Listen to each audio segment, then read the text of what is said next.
नमस्कार दोस्तों, इस वीडियो में हम बात करने वाले हैं जो हम चाहते हैं उसे कैसे आकर्षित करें। As a man thinketh book में बताया गया है, you don't get what you want, you get what you are. मतलब आपको वो नहीं मिलता जो आप चाहते हैं, आपको वो मिलता है जो आप होते हैं। नथिंग इज क्रिएटेड और डिस्ट्रॉयड। इस धरती पर आप कुछ भी नया पैदा नहीं कर सकते और ना ही पुराने को ख़त्म कर सकते। बस आप एक स्टेट से दूसरी स्टेट में चीज़ों को ला सकते हो।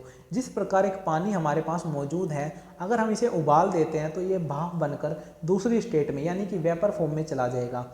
इसी प्रकार अगर आप पानी की अगर आप एक बर्फ़ को लेते हो और बर्फ़ को जब आप पिघला देते हो तो वो वाटर फॉर्म में कन्वर्ट हो जाएगा, मतलब सॉलिड से लिक्विड फॉर्म में कन्वर्ट हो जाएगा। तो हर चीज़ इस धरती पर कुछ इसी प्रकार काम कर रही है। हर चीज़ अपनी स्टेट चेंज करती है, अपनी फॉर्म चेंज करती है, लेकिन जो चीज़ इस धरती पर पहले मौजूद थी वो आज भी मौजूद है। कुछ भी नया क्रिएट नहीं हुआ, ना ही कुछ पुराना ख़त्म हुआ है। बस चीज़ों ने अपनी आकार को अपनी प्रक्रिया के माध्यम से अपनी स्टेट को चेंज किया है। अगर आप जो ये मेरे आसपास बुक देख रहे हो, ये बुक किसी के दिमाग में आई थी। सबसे पहले किसी का ठोट था, उस ठोट ने लंबे समय तक प्रोसेस करी, उस दिमाग में ये ठोट लंबे समय तक चलता रहा कि एक द सीक्रेट नाम की बुक होनी चाहिए।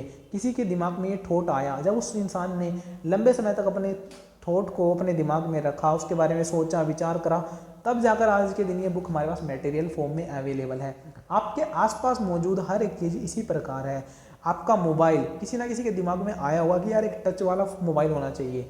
ऐसे तो नहीं है कि कोई चीज़ अपने आप ही क्रिएट हो गई, इंसान ने सोचा और उस चीज़ को एग्जिस्टेंस में लेकर आए। तो आप जो चाहते हो हर उस चीज़ को एग्जिस्टेंस में ला सकते हो, बस आपको उस चीज़ के बारे में सोचने की ज़रूरत है।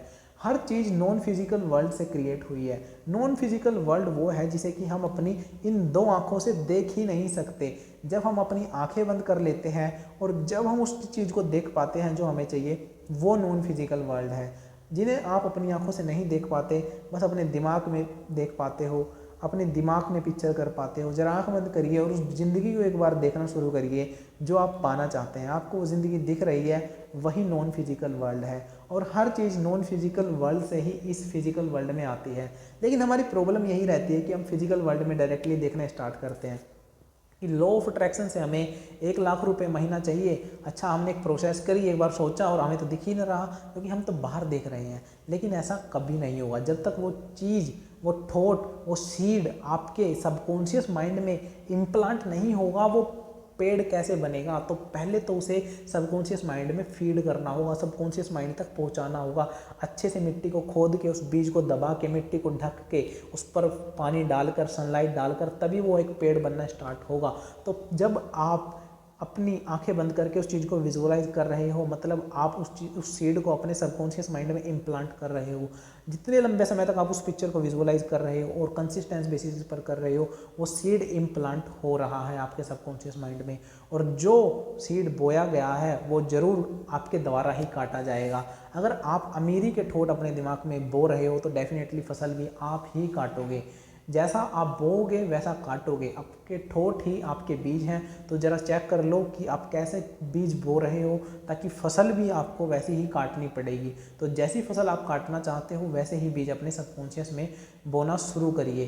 तो ये बात सच है कि आपको वो नहीं मिलता जो आप चाहते हैं, आपको वो मिलता है जो आप होते हैं। इस बात का सिंपल सा मतलब ये है कि अगर मैं चाहता हूँ कि मेरे पास 1 करोड़ रुपए हो और वो अभी नहीं है, तो बस चाहने से नहीं आएगा। ना ही मेरे अंदर उसका एक इच्छा पूर्ति वाली भावना है, ना ही एक स्ट्रॉन्ग फीलिंग है, ना ही स्ट्रॉन्ग डिज़ायर है, ना ही मैं उस चीज़ को विजुअलाइज कर पा रहा हूँ, ना ही फील कर पा रहा हूँ। सिर्फ ये सोचने से कि 1 करोड़ रुपये हो तो वो नहीं होगा। ये है चाहना। और जब आप उस चीज़ के लिए आंखें बंद कर लेते हो, उसको विजुअलाइज करते हो, उसे फील करते हो, उस चीज़ को एग्जिस्टेंस में देखते हो, वो चीज़ आपकी रियलिटी में अभी मौजूद है, अपने दिमाग को बोलते हो कि ये चीज़ तो मेरे पास मौजूद है, और तब आप वो हो जो आप चाहते हो। जब अगर आप उस चीज़ को विजुअलाइज कर रहे हो तब आप वही हो जो आप चाहते हो। तो आपको इस बात को समझना होगा कि अगर मैं जो चाहता हूँ वो आज यहाँ पे मौजूद नहीं है, तो वो मेरी रियलिटी में मौजूद नहीं है, वो फिजिकल वर्ल्ड में मौजूद नहीं है। ऑलरेडी मैं अगर उसे देख रहा हूँ तो नॉन फिजिकल में तो प्रेजेंट है, तो आज नहीं तो कल वो फिजिकल में भी आ ही जाएगा। क्योंकि चीज़ें अदृश्य से दृश्य की तरफ प्रवाहित होती हैं, चीज़ें अदृश्य से दृश्य की तरफ प्रवाहित होती हैं, न दिखने से दिखने की तरफ प्रवाहित होती हैं, नॉन फिजिकल से फिजिकल की तरफ प्रवाहित होती हैं। तो ये जो नॉन फिजिकल वाला कंसेप्ट है इसे आपको बेहतरीन तरीके से समझना होगा कि अगर मैं जो चीज़ चाहता हूँ वो ऑलरेडी यहाँ प्रेजेंट है, पहले से ही प्रेजेंट है, कुछ भी नया क्रिएट नहीं होगा और ना ही कुछ पुराना ख़त्म हो सकता है, तो पहले से ही प्रेजेंट है। तो बस मुझे अपनी फ्रीक्वेंसी को उस लेवल पर लेकर आना है, अपनी फीलिंग को, अपनी विजुअलाइजेशन को, अपनी एनर्जी को उस लेवल पर लेकर आना है जहाँ वो चीज़ एग्जिस्ट करती है। मैं उस पॉइंट पर पहुँच जाऊँ जहाँ वो चीज़ एग्जिस्ट करती है और वो चीज़ आपको डेफिनेटली मिलेगी। तो पहले आपको नॉन फिजिकल वर्ल्ड में उस चीज़ को एक्सेप्ट करना होगा, तभी वो आपको फिजिकल वर्ल्ड में भी मिलेगी। तो गाइस वीडियो कैसी लगी मुझे कमेंट करके जरूर बताना। अगर कोई क्वेश्चन या डाउट है तो आप मुझसे कमेंट सेक्शन में पूछ सकते हो। वीडियो को लाइक करना, चैनल को सब्सक्राइब करना। See you in the next video, till then be positive, love you all.